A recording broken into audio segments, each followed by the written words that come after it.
건강호흡의 지침서 숨 쉴 줄 아십니까? 오디오 호흡 길잡이 15번째 시간입니다.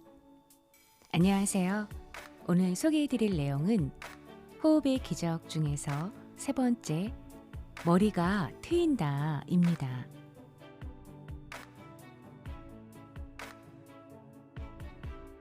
만일 당신이 고요한 영혼을 갖고자 한다면 먼저 호흡을 조절하라.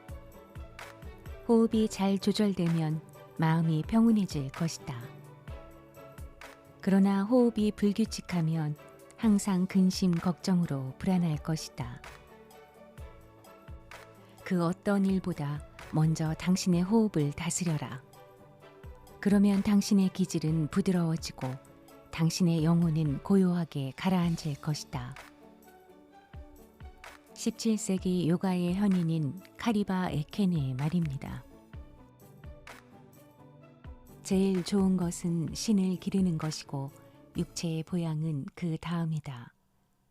신이 편안하면 장수하고 신이 없어지면 육체도 없어진다. 동의보감에 나오는 말입니다. 전 세계 거의 모든 영적인 문화권에서는 호흡을 기본 파장 또는 에너지로 간주한다. 이 에너지는 중국에서는 기, 인디아에서는 프라나, 이슬람에서는 바라카, 그리스에서는 프네마, 유대에서는 루아치 등으로 부르며 영적 진화와 치료를 위해 사용해왔다. 이 에너지가 몸과 영혼을 이어주는 연결고리라고 믿고 인간이 누구나 내면에 있는 영혼을 이끌어내는 도구로 활용하여 왔다. 구약 성경에 하나님께서 당신의 숨을 불어넣어 사람을 창조했다고 기록되어 있다. 흙으로 사람을 지어 생기를 코에 불어넣었으니 사람의 영이 살아났다고 했다. 숨이 바로 생명이자 영이라는 뜻이다. 모든 사람은 본래부터 영을 지니고 있으며 영이 바로 본래의 모습이라는 뜻이다. 불교에서는 불성이 온 우주에 가득 차 있다고 한다. 불성을 밝히는 수단으로 명상을 수행했고 성공적인 명상에 이르는 길이 바로 호흡을 잘 조절하는 것이라고 했다. 그들은 호흡을 하면서 생과 사의 본질을 응시했다. 숨을 마시면서 태어나고 숨을 내쉬면서 죽음을 바라보았다. 힌두교 전통에서 나온 하타 요가에서는 호흡을 조절할 줄 알면 마음을 잡을 수 있고 마음이 잡히면 신과의 일체성이 구현된다고 본다. 그래서 요가는 잠자는 에너지를 일깨우고 마음을 극복하기 위해 프라나야마라는 호흡을 주된 수련법으로 하고 있다. 도교에서는 우리가 숨을 쉬는 공기로부터 고차원적인 기 에너지를 의식적으로 끌어내어 이것을 건강과 치료뿐만 아니라 영적 단련에 활용하고 있다. 샤머니즘에서도 호흡을 조절하여 무아지경에 이르거나 영적인 실체에 접촉하기도 하고 다른 차원의 존재에 접근하기도 한다. 지속적으로 내적인 자각을 통해 호흡을 하면 호흡은 우리가 일반적으로 생각하는 단순한 육체적, 해부학적, 생리적인 차원을 넘어 정신적, 영적인 모든 측면을 포괄하고 있다는 사실을 알게 된다. 미국의 작가 데니스 레이가 쓴 더 타오 오브 내추럴 브리딩에 나오는 말입니다. 횡격막은 일종의 영적 근육이다. 중국의 도교 현인인 만탁 치아의 말입니다. 호흡을 통해 우리 몸에 생명의 기 에너지가 계속 축적되면 아랫배의 기 에너지가 온몸에 퍼지면서 가슴을 거쳐 머리까지 올라온다. 생명의 기 에너지가 머리에 이르면 숨어있던 잠재 능력이 활성화되어 머리가 트이기 시작한다. 머리가 트인다는 것은 혼이 깨어나고 창조의 힘이 생기고 전체와 소통할 수 있다는 뜻이다. 호흡은 좁은 의미의 자기에서 벗어나 더 넓고 큰 자기에게로 나아가게 한다. 우리가 마시는 숨결 속에는 그동안 지구상에 살다간 무수한 선조의 숨결이 담겨 있다. 우리가 내쉬는 숨결은 다음 세대들이 다시 마실 수 있도록 대기 속으로 내보내진다. 우리는 식물들이 노폐물로서 대기 속에 내보낸 산소를 마시면서 우리의 생명을 유지하고 있다. 식물 또한 우리가 노폐물로 내보내는 이산화탄소를 흡수하여 그들의 생명을 위해 사용하고 있다.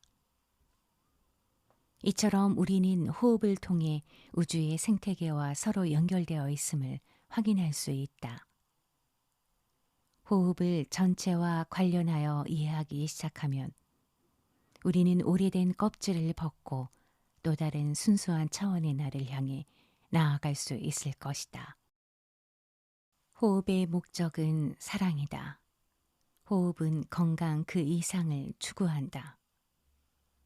우주의 기 에너지가 온몸에 퍼지면 저절로 사랑과 감사의 마음이 가득 차게 된다. 사랑과 고마운 마음을 온 세상과 더불어 나누는 것이 호흡의 진정한 목적이다. 호흡은 근원과의 교통이고 근원은 사랑 그 자체이다. 가슴에 사랑을 품지 않고서는 결코 근원인 우주와 연결될 수 없다. 사랑은 호흡의 최고 목적이면서 동시에 호흡을 위한 최고의 수단이다. 호흡은 나를 온전히 비우게 한다. 우리는 자신에 관해 갖는 왜곡되고 이기적인 에고 때문에 항상 긴장하며 산다. 이러한 긴장 탓에 우리의 호흡은 점점 얇아지고 짧아진다. 깊게 호흡을 하면서 날숨과 함께 이러한 에고를 밖으로 내보낼 수 있을 때 비로소 우리의 본질에 귀 기울일 수 있고 순수한 참나로 돌아갈 수 있다. 그래서 호흡은 테크닉이 아니라 자기 비움이라고 한다. 인생에서 최선의 깨달음은 최선의 호흡에서 얻을 수 있다. 그리고 최선의 호흡은 내 안에 있는 이기적인 에고를 완전히 비워낼 수 있을 때 이루어진다. 나를 온전히 비운 채 호흡의 참 목적이 무엇인지를 되새기며 호흡의 산매에 빠져보자. 깊은 이완 상태에서 내면의 끝없는 고요와 우주의 무한한 에너지를 느낄 수 있을 때 낡은 것을 버리고 새로운 것을 받아들일 수 있으며 개별적인 육체의 경계를 넘어 전체 속으로 들어갈 수 있을 것이다. 네, 오늘 소개해드린 세 번째 머리가 트인다 이 부분은 호흡의 기적 중에서도 최상위 단계입니다. 단전에 기운이 쌓여 점점 위로 올라가 흥선이 있는 가슴으로 올라가면 마음이 편안해짐을 느끼고 머리까지 올라가면 신이 밝아집니다. 우리가 신명난다는 표현을 쓰는데 신명은 귀신신의 밝을 명입니다. 즉 신은 영혼을 이야기하죠. 신이 밝아지면 머리가 트입니다. 기 에너지가 머리까지 올라오면 내 속의 에너지 통로가 트이면서 뇌세포가 활성화되고 잠자던 잠재 능력이 깨어납니다. 또한 우주의 기 에너지가 온몸에 퍼지면 저절로 사랑과 감사의 마음이 가득 차게 됩니다. 예수님, 부처님, 공자님 모두 사랑을 강조하신 만큼 우주는 사랑으로 이루어져 있습니다. 참 어려운 부분이긴 한데 원수를 사랑할 수 있는 마음이 있으면 호흡은 저절로 된다고 합니다. 제가 전에 숨쉬기가 힘들어 병원에 간 적이 있었다고 말씀드렸던 것 같은데 생각해 보면 그때 제가 누군가를 많이 미워했더라고요. 참, 이 책을 읽으면서 깨닫는 것이 많네요. 이 책이 추구하는 궁극적인 지향점도 바로 사랑입니다. 다음은 요약한 내용입니다. 인체의 기 에너지는 배터리에서 나오는 전류에 비유할 수 있다. 호흡을 통해 기 에너지를 보충하면 배터리는 다시 충전되어 몸의 기혈이 잘 흐르고 막혀있던 몸 부위가 뚫리기 시작한다. 바른 숨을 통해 기 에너지가 충만하여 에너지의 순환이 원활해지면 모세혈관의 활성도가 높아져서 만성적인 불치병이 치료되기도 한다. 기 에너지가 점점 커지면서 가슴까지 미치게 되면 마음의 문이 서서히 열리기 시작하면서 심전 선화가 이루어진다. 마음의 밭이 선하고 부드럽고 편안해진다. 원래부터 지니고 있는 우주의 본성인 사랑이 깨어나 매사에 감사할 줄 알고 다른 사람을 용서하고 베푸는 마음이 넘친다.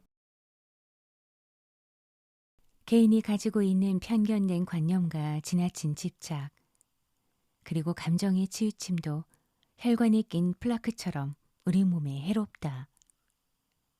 자연스럽지 못하거나 순리에 어긋나는 생각은 우리 몸의 전반적인 에너지 흐름을 방해하기 때문이다. 생명의 기 에너지가 머리에 이르면 숨어있던 잠재 능력이 활성화되어 머리가 트이기 시작한다. 머리가 트인다는 것은 혼이 깨어나고 창조의 힘이 생기고 전체와의 소통이 가능하다. 사랑은 호흡의 최고의 목적이면서 동시에 호흡을 위한 최고의 수단이다. 인생에 있어 최선의 깨달음은 최선의 호흡에서 얻어진다. 그리고 최선의 호흡은 내 안에 있는 이기적인 에고를 완전히 비워낼 수 있을 때 이루어진다. 내 안에 있는 이기적인 에고를 완전히 비워낼 수 있을 때 최선의 호흡은 이루어진다라고 합니다. 혹시 시인과 촌장의 가시나무새라는 노래 아시나요? 저도 학교 다닐 때 많이 들었던 곡인데 선생님은 이 부분에서 그 노래가 생각난다고 합니다. 제가 조금만 불러보면 내 속엔 내가 너무도 많아 당신의 쉴 곳이 없네. 아이, 너무 못 불렀다. 이렇게 시작돼요. 사실 우리가 인생을 살면서 가장 흔한 적은 외부에 있는 것이 아니라 내부에 있다고 하죠. 바로 우리의 에고입니다. 지금까지 우리가 호흡의 테크닉에 대해 알아봤다면 이제부터는 진정한 자기 비움을 통해 최선의 호흡을 만드시기 바랍니다. 감사합니다.